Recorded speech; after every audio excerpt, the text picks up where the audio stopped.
अभी अभी हमारी दादी जी खेतों में जा रखे थे घास के लिए और इन पे गुलदार ने झपटा मार के और यहाँ घायल कर रखे हैं। ये देख सकते हैं आप लोग, ये देखो दिन दोपहर में ये हाल है। महिलाएं कैसे काम करेंगे खेतों में, देख ले। वन विभाग को इस संबंध में संज्ञान लेने की आवश्यकता है और सभी लोग भय में हैं। लोग ग्राम सभा डांगी पोस्ट पठालीदार जिला रुद्रप्रयाग से आए हुए हैं।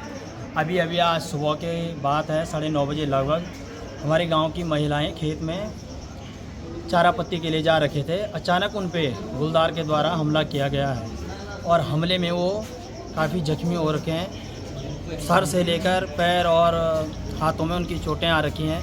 ये घटना एक नई घटना नहीं है हमारे गांव के लिए, इससे पहले भी कई बार ये घटनाएं हो चुकी हैं। अभी 2 साल पहले हमारे प्राथमिक विद्यालय और उच्चतर प्राथमिक विद्यालय के ठीक बैक साइड में गुलदार दिखाई दिया और उसने भी एक महिला पे ऐसा ही सिचुएशन हमला किया है और वो महिला भी जख्मी हो। इसके बाद कार्रवाई जो भी हुई होगी वो मुझे इतना नॉलेज नहीं है, लेकिन जो गुलदार की घटनाएं आए दिन प्रतिदिन दिन दोपहर में दिखाई दे रहा है हमारे गांव में गुलदार। गौशाले से लेकर हो गया, पानी के स्रोत में हो गया, खेतों में हो गया, जबकि हमारे गांव में जंगल जुंगल कुछ भी नहीं है।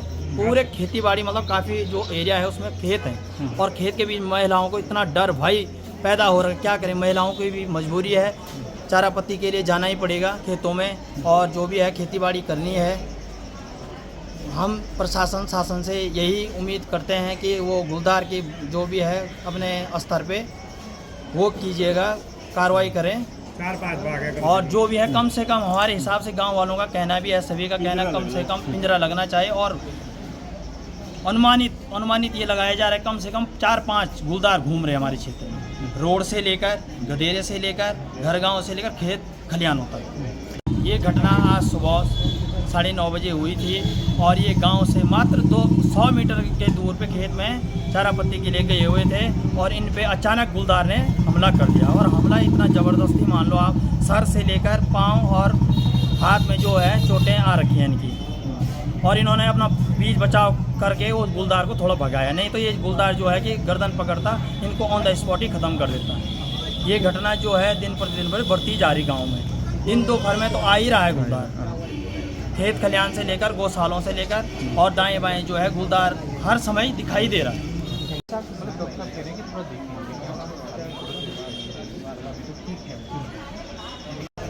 खेतों में तो ऐसी सूचना प्राप्त है कि उन पर गुलदार द्वारा अटैक किया गया।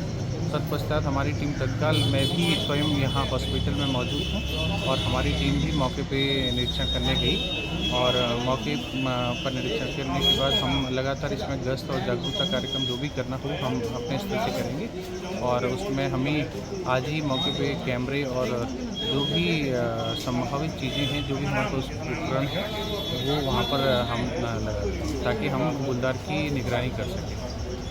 आजकल जैसे धान धून की खेती हो रही है तो बाघ का गुलदार का कोई अंदाज़ा नहीं है। वो कभी मतलब जैसे टॉयलेट के लिए जाते बच्चे, ये तो है नहीं कि बच्चे हाफ टाइम मतलब उनका इंटरवल होता है, तो वो एक ही टॉयलेट या 2 टॉयलेट हैं, उसमें लड़का लड़कियां मतलब एक ही साथ नहीं जा सकते हैं। बच्चे कुछ आगे पीछे खेलने निकलते हैं तो वहाँ पर मतलब कभी भी हमारे बच्चों को मतलब इसमें नुकसान हो सकता है। इसके लिए मतलब हम गुजारिश कर रहे हैं कि भाई पिंजरा लगाओ या मतलब ऐसी व्यवस्था बनाओ जिससे मतलब हमारे बच्चों को वहाँ पर सुरक्षित रखा जा सके। कथिया बच्चे बोला तो विद्यालय में कथिया बच्चे? विद्यालय प्राइमरी में मेरे 60+ बच्चे हैं। अच्छा। और जूनियर में हैं 45-50 बच्चे हैं। अच्छा। अब लगातार ये दूसरी तीसरी घटना चलता हूँ ना? हाँ, ये दूसरी घटना स्कूल के नज़दीक में हो। स्कूल के नज़दीक में 11:30 बजे के आसपास इमरजेंसी से पेशेंट आया था तो मैंने इनको देखा तो उनके सर पे शायद उसने लेपर्ड ने अपने बाइट मारी सर पे ना, तो हमने टाँके मारे हैं, ब्लीडिंग हो रही थी, ब्लीडिंग रोकी, उसके बाद टाँके मारे हमने और हाथ पैर पे भी पंजों के इनके निशान आ रखे हैं ना। अभी पेशेंट बहुत स्टेबल है, मतलब घबराने की बात नहीं है, लेकिन एक हम इनको NCT कराएंगे ताकि कुछ ब्रेन में वो ना हुआ हो, जो कि मुझे नहीं लग रहा है हुआ होगा, लेकिन हम फिर भी कराएंगे उसमें ना। बाकी पेशेंट स्टेबल है, हमने उनकी ब्लीडिंग रोक दी है, दर्द के इंजेक्शन, इन्फेक्शन के इंजेक्शन सब कुछ लगा दिए, तो भी हम इनको यहाँ से स्टेबल करके